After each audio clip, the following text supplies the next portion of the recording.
I've got this little chair. This itty bitty tiny little chair. This is the little chair of politics talk. Oh, I'm gonna start. Yeah, I'm out of frame again, ain't I? Trying to change the lighting here. There we go. That's better, isn't it? Isn't it? That's what they say in England now. Okay, so I got this tiny little chair. You saw the chair. Ah, there we go. Whoops. So, this is going to be a great presentation.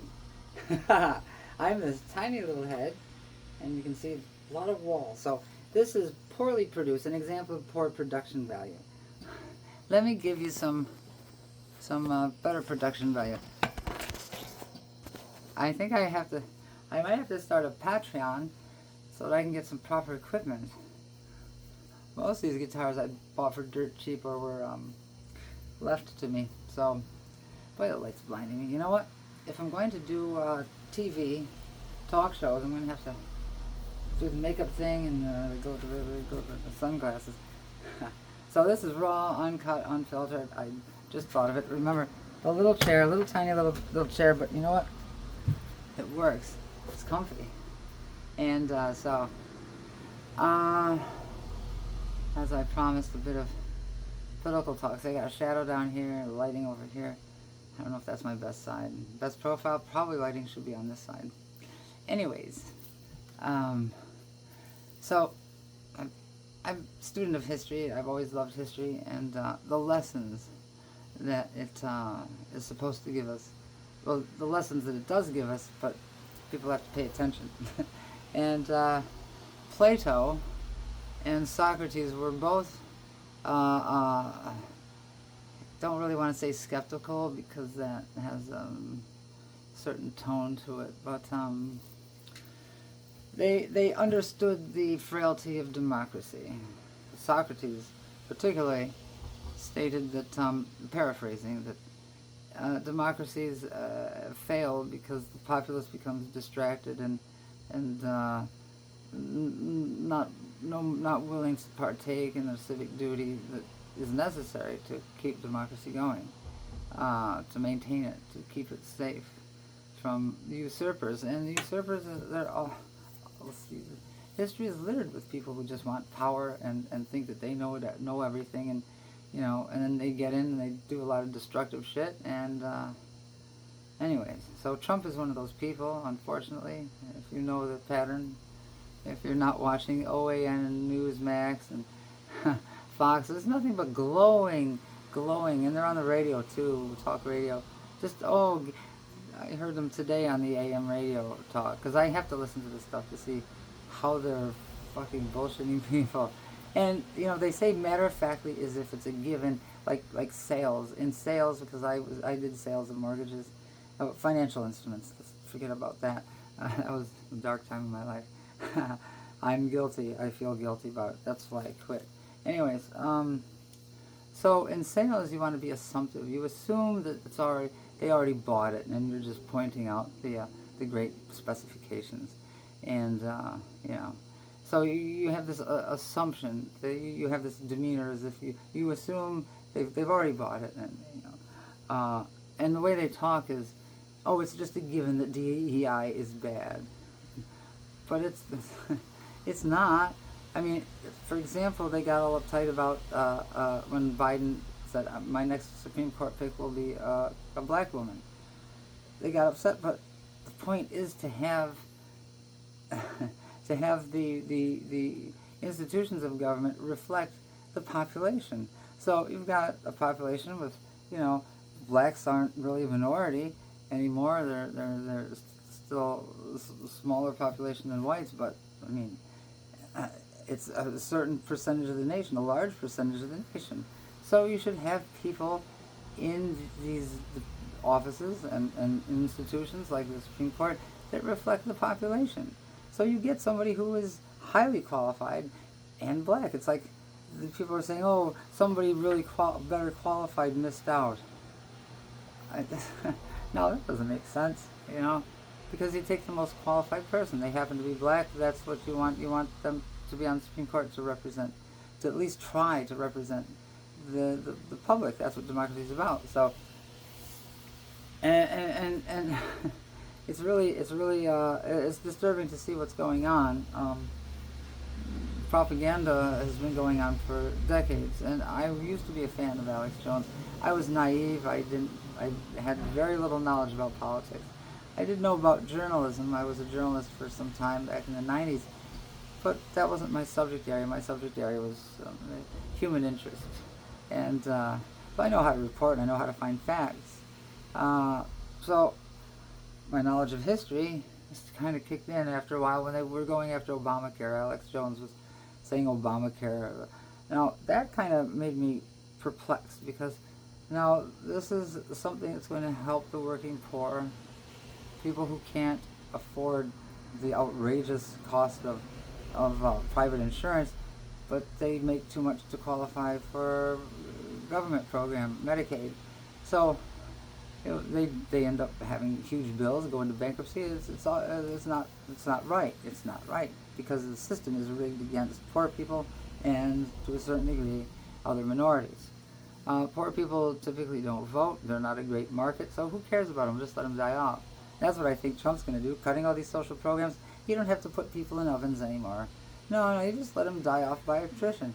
Take away their health care, then you don't have to worry about all these extra useless eaters, as Ted Turner supposedly said, allegedly said. So, I mean, I just, seeing this happening in front of me, it's like conservative, back in the good old days of Teddy Roosevelt, conservative meant to conserve. After all, he was the president that started the first national parks. He was enthusiastic about that. The public should have national parks.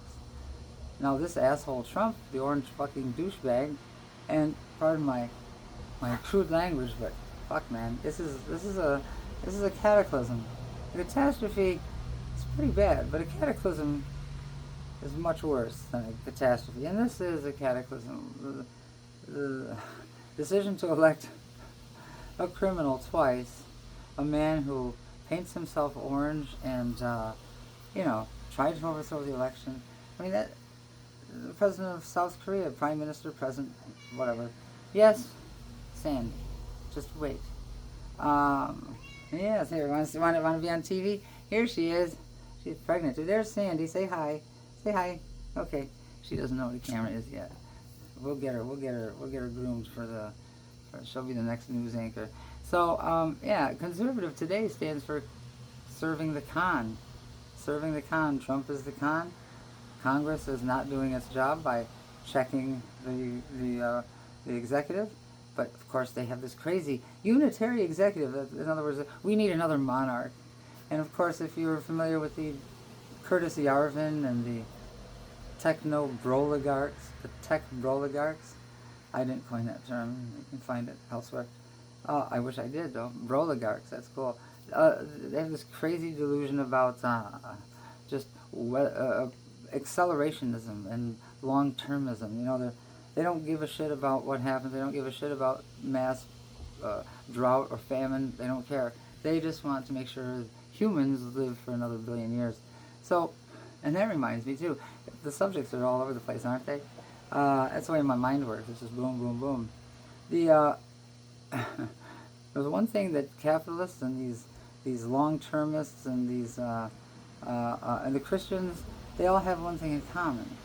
It's anthropocentrism. And, we started out with geocentrism, found out that was a load of bollocks, and then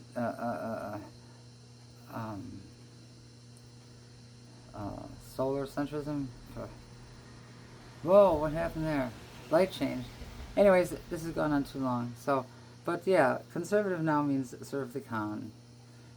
Trump is a con man and a bully. He's always been a bully, and this is what bully boys do. See, the reason that we had the